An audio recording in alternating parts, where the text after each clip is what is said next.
Hi students, welcome to our channel. இந்த video எதுக்காகன்னு சொல்லி பார்த்தீங்கன்னா 11th ஸ்டாண்டர்டுக்கான ஒரு ஸ்பெஷல் வீடியோ அப்படின்னு சொல்லலாம். உங்களுடைய பப்ளிக் எக்ஸாமினேஷன் மார்ச் 4ஆம் தேதியிலேருந்து ஸ்டார்ட் ஆகுது. ஸோ எல்லாருமே ரொம்ப கஷ்டப்பட்டு இந்த எக்ஸாமுக்கு ப்ரிப்பேர் பண்ணிட்டு இருப்பீங்க. ஸோ அந்த எக்ஸாமுக்கு லாஸ்ட் 3 நாளுக்கான ஒரு ஸ்டடி பிளானர் தான் நம்ம பார்க்க போகிறோம். தமிழ் எக்ஸாமுக்கான ஒரு 3 days ஸ்டடி பிளானர். எப்படி படித்தா நம்ம ஃபுல் போர்ஷனையும் கம்ப்ளீட் பண்ணி நல்ல முறையில் இந்த தமிழ் எக்ஸாமுக்கு ரெடியாக முடியும் அப்படின்னு சொல்லிட்டு இந்த வீடியோவில் நான் உங்களுக்கு சொல்ல போகிறேன். இதுக்கு முன்னால் நீங்கள் இன்னும் நம்மளுடைய சேனலை சப்ஸ்கிரைப் பண்ணாமல் இருந்தீங்கன்னா தயவு செஞ்சு சப்ஸ்கிரைப் பண்ணிவிட்டு இந்த வீடியோவுக்கு ஒரு சின்ன லைக்கும் போட்டுருங்க. லைக் போடவும் மறந்துடாதீங்க. ஏதாவது டவுட் இருந்ததுன்னா மறக்காமல் கமெண்ட்லேயும் கேளுங்க. சரியா? ஓகே, இப்போ இந்த ஸ்டடி பிளானர் பார்க்குறதுக்கு முன்னால் ஒரு சில விஷயங்கள் நான் உங்ககிட்ட சொல்லணும்னு ஆசைப்பட்றேன். ஒரு சில ஸ்டூடெண்ட்ஸ் எக்ஸாம்ஸில் எப்படியாவது நம்ம சென்டம் ஸ்கோர் பண்ணணும் அப்படின்னு சொல்லிட்டு ப்ரிப்பேர் பண்ணிட்டு இருப்பீங்க. ஒரு சிலர் எப்படியாவது பாஸ் பண்ணிடணும் அப்படின்னு சொல்லிட்டு கஷ்டப்பட்டு படிச்சுட்டு இருப்பீங்க. ஒரு சிலர் ஒரு average mark, above average mark, இந்த அளவுக்கு நான் வந்து எப்படியாவது மார்க் எடுத்துடணும்னு சொல்லிட்டு அவங்களுடைய ஆசைக்கு ஏற்ற மாதிரி நீங்கள் ப்ரிப்பேர் பண்ணிட்டு இருப்பீங்க.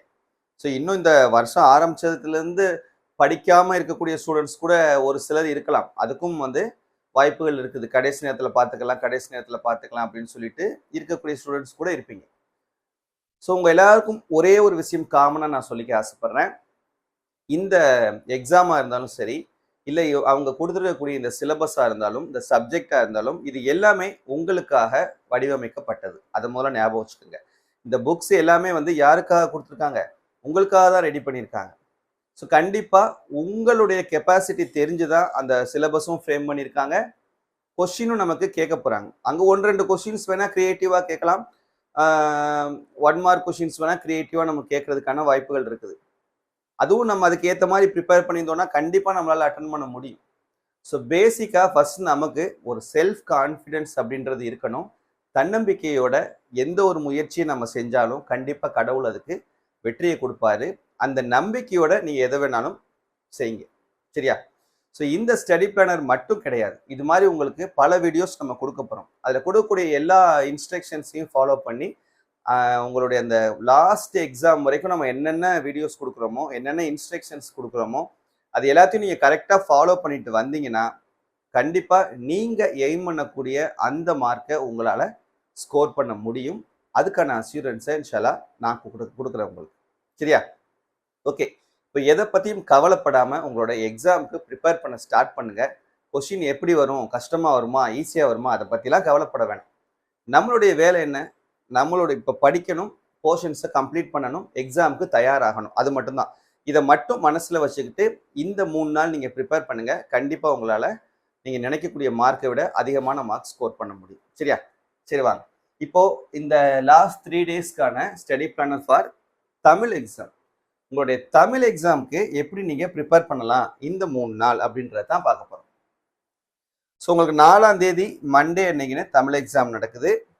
இப்போ 1, 2, 3 இந்த 3 நாள் எப்படி நீங்கள் ப்ரிப்பேர் பண்ணலாம்? ஃபர்ஸ்ட்டு 1ஆம் தேதி ஃப்ரைடே அன்னைக்குன்னு நீங்கள் எப்படி ப்ரிப்பேர் பண்ணணும்னு பாருங்கள்.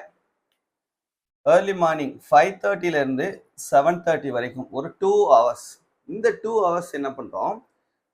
இயல் 1லேருந்து 4 வரைக்கும், இயல் 1, 2, 3, 4 முதல் 4 இயல்ல இருக்கக்கூடிய மனப்பாட பாடல், எல்லா செயல்லையும் இருக்கக்கூடிய மனப்பாட பாடல் எல்லாத்தையும் நம்ம தரவு பண்ணிக்கிறோம்.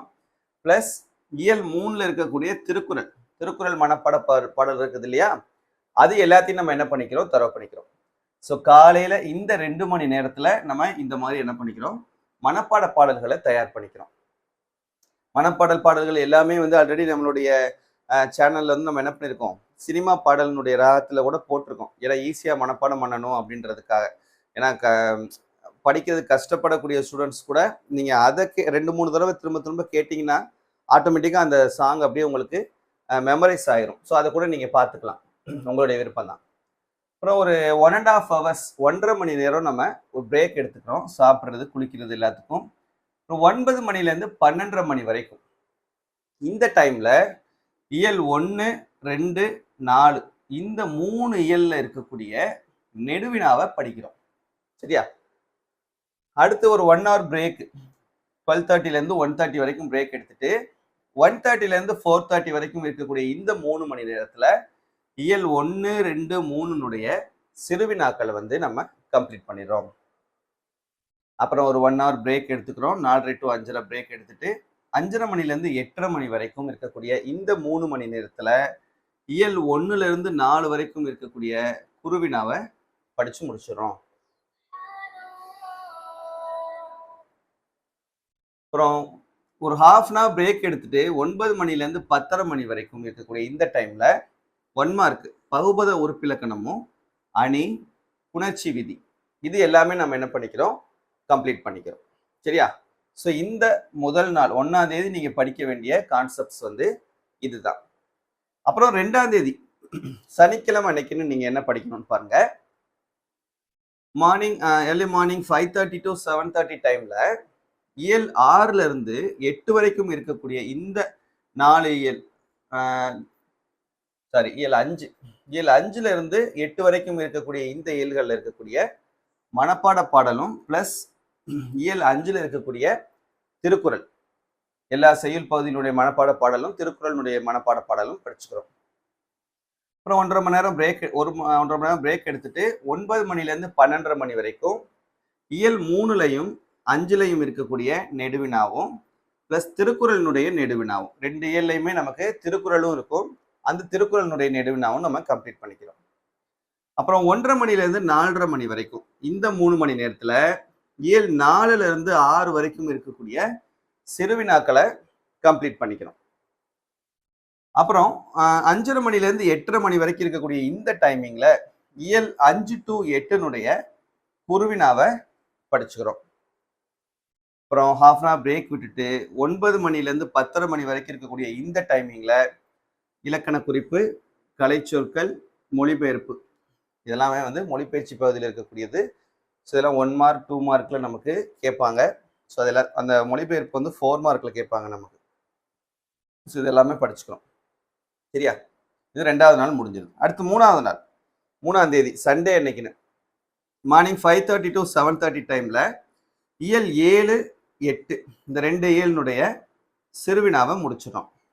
முடிச்சுட்டு 1.5 hours பிரேக் எடுத்துட்டு 9 மணிலேருந்து 12:30 மணி வரைக்கும் இயல் 6, 7, 8 இந்த 3 இயல்லையும் இருக்கக்கூடிய நெடுவினாவை கம்ப்ளீட் பண்ணிடும்.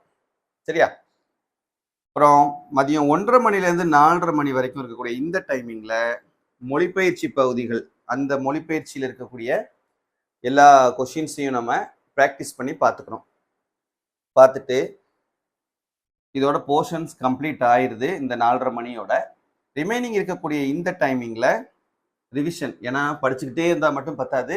கண்டிப்பாக அதை என்ன பண்ணணும், மறுபடியும் ஒரு தடவை ரீகால் பண்ணணும். ஃபர்ஸ்ட்லேருந்து எல்லாத்தையுமே 1 மார்க் 2 மார்க் எல்லாத்தையுமே ஒரு தடவை ரிவைஸ் பண்ணணும் இல்லையா? அதுக்காக இந்த 4:30 மணி நேரம் ப்ளஸ் இந்த ஒரு 3 மணி நேரம் இந்த 7:30 மணி நேரம் மொத்தம் நமக்கு எவ்வளோ கிடைக்குது ரிவிஷன் பண்ணுறதுக்கு? 7:30 மணி நேரம் நமக்கு டைம் கிடைக்குது. இந்த 7:30 மணி நேரத்தில் இது வரைக்கும் படித்த இந்த 3 நாளாக படித்த எல்லா கான்செப்டையுமே வந்து அப்படியே ஒன்ஸ் வந்து ரீகால் பண்ணி முடிச்சிட்டிங்கன்னா எல்லா போர்ஷன்ஸும் கம்ப்ளீட் பண்ணிடலாம். சென்டம்க்கு ரெடி ஆகக்கூடிய ஸ்டூடெண்ட்ஸ் சென்டம்க்கு ரெடி ஆகிடலாம்.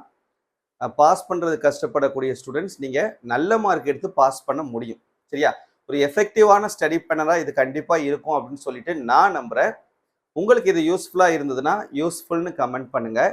அண்ட் வேறு ஏதாவது உங்களுக்கு வீடியோஸ் தேவைன்னா மறக்காமல் அதை கமெண்ட்டில் கேளுங்க.